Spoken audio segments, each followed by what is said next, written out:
I've always been a sports mad kid. We grew up without a TV, so our parents were always chucking us in the back garden. We were probably part of every single club, and at school, I mean, I did hockey, netball, swimming, basketball, athletics, you know, you name it, I did it. And then I kind of homed in on wanting to do athletics, wanted to be a sprinter. 400 metres I kind of chose. I thought that's the toughest race to do. And actually, as it happens, well, look, I went and did skeleton, so completely random. Bath is a very sporty place, and that's home for me. And I was always training at Bath University, and that's actually where there's a skeleton and bobsleigh push track. So I kind of just took myself along and had a go one day, and then, yeah, I guess became a skeleton athlete. Being a sports athlete or retired athlete or anyone who's just interested in sport, I think it has so many benefits. Obviously, you've got the physical side, keeping your body fit, your muscles toned, you know, your heart pumping and being fit, and then you've got the mental side that sport gives you. You're, you know, releasing all those endorphins. You're releasing all that energy and, you know, those good vibes, and mentally you get that release. And I think if you've had a hard, stressful day at work, run around the block for 30 minutes, and how much better do you feel? And waking up, doing a morning yoga session, starting the day off in that real positive light and feeling, and doing meditation, I think it's really important. You know, stop going to the doctors, just go to a gym or join a class or do something like that, and you'll get so many benefits. Another benefit of doing sport, and a lot of things that we used to do as athletes, was using water therapy, using heat and cold actually as part of our recovery. So I used to fill up bathtubs of ice cubes and cold water and sit in it and freeze, or even a frozen lake actually I've been known to cut, you know, smash a hole in.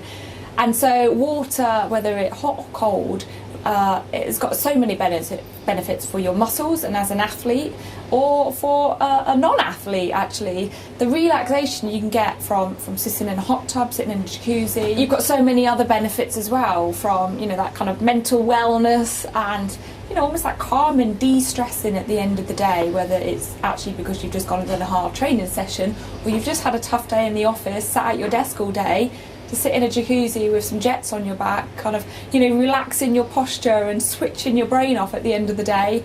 I mean, what more could you want? Now, as a retired athlete, my training regime is quite different. I used to train 2-3 times a day, every day. You had your summer life, your winter life. The summer one was in the gym, lifting weights and doing core stability, sprint sessions, push sessions. And now I'm plagued with injuries, so I am head to toe pretty much broken. But for me, I recently, well, about a year and a half ago, found yoga. So I absolutely love doing hot yoga. We've got great studios in Bath, and that just de-stresses me from daily crazy work schedules and being with the gadget show. It's a lot of travelling around, long days filming. So whenever I can, I will always try and do yoga. For me, it works really well. And also just trying to jog, just short little jogs, whether it's 15 minutes, 20 minutes, you know, just to de-stress and just to keep fit and feeling like I'm still doing something is really important for me. For someone who is wanting to get a kind of balance and actually start either doing some fitness or finding they want to work and do more for their mental well-being, I think join your local gym, or if gyms kind of scare you, actually go to your health club. Go somewhere where you could sit in a sauna, in a jacuzzi.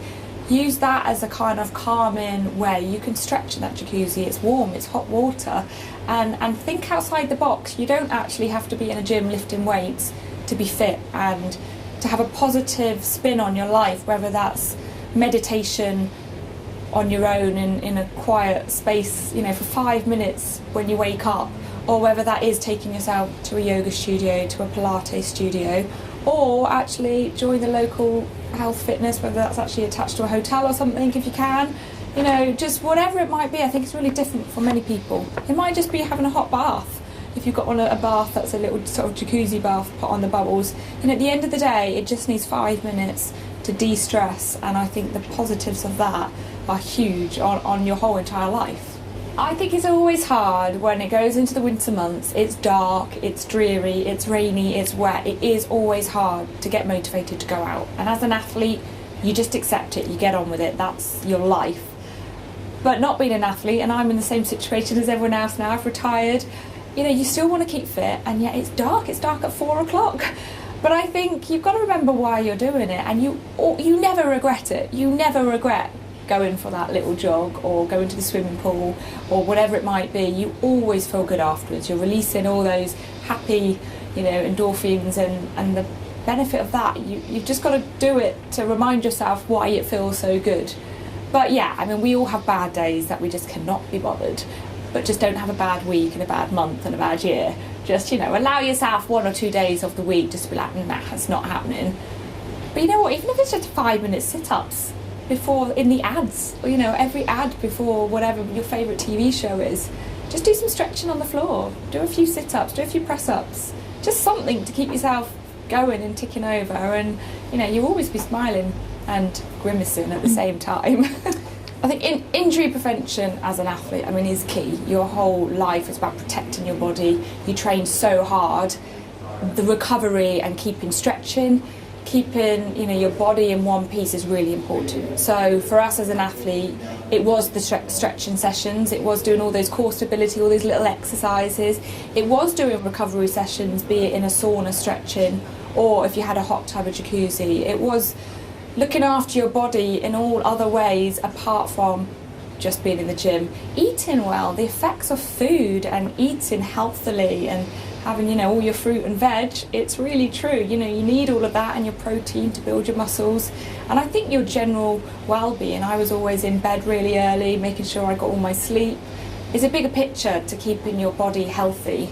And yeah, each little bit of that picture counts to your recovery and keeping yourself strong mentally and physically. The one positive when you do retire as an athlete, I think, is that you can allow yourself cheat days. You don't have to train every day because you don't need to, and you don't feel you're not competing anymore.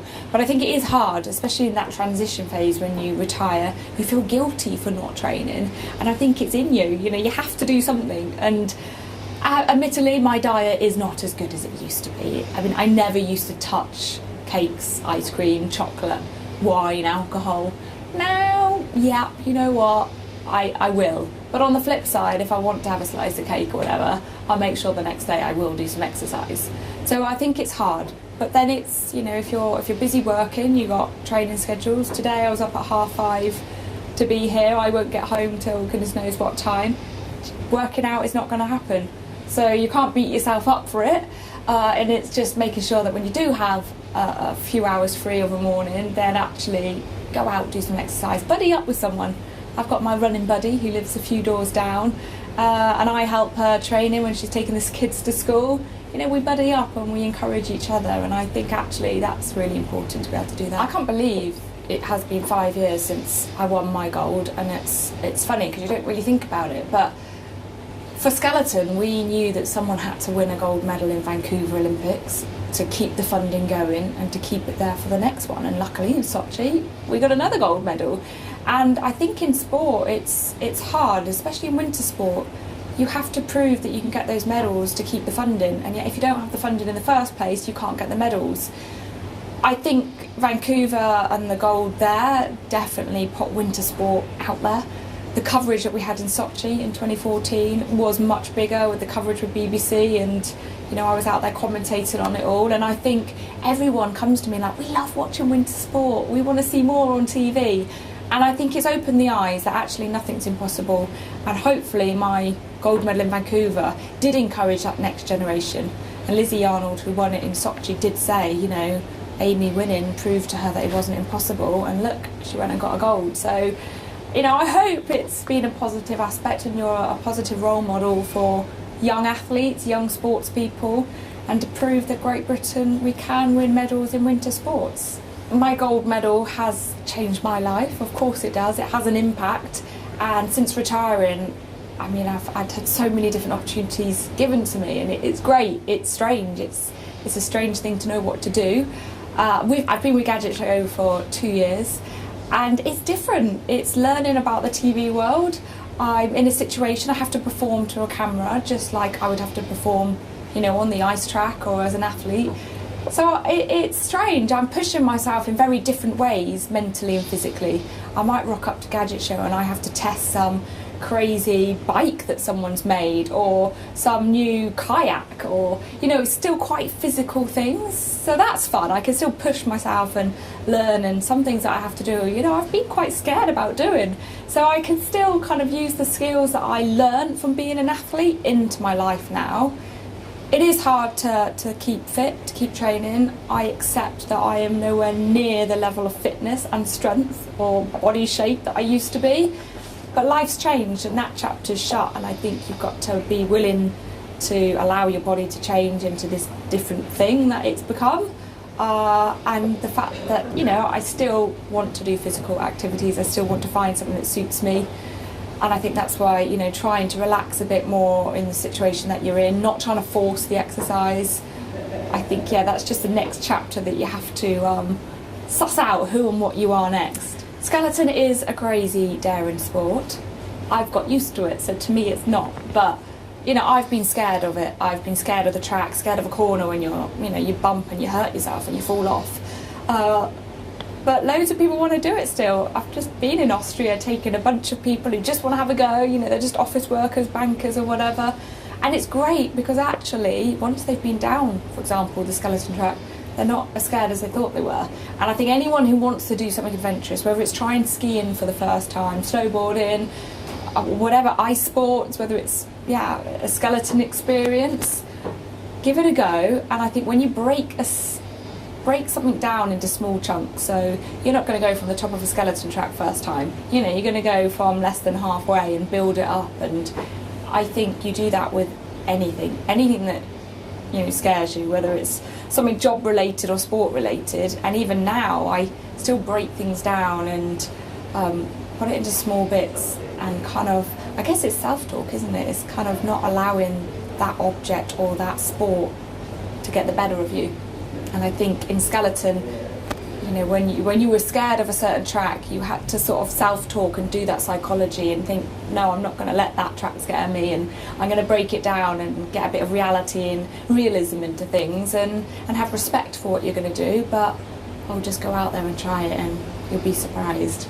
My best moment of the day would be waking up at a reasonable hour, going off to my hot yoga lesson, doing a class, feeling great, and then actually going down, getting a great fat protein smoothie that's normally got peanut butter in and something, and a slice of chocolate brownie or something. Getting home, then probably having a cup of tea and chilling out on the sofa. That would be my ideal day and the best moment.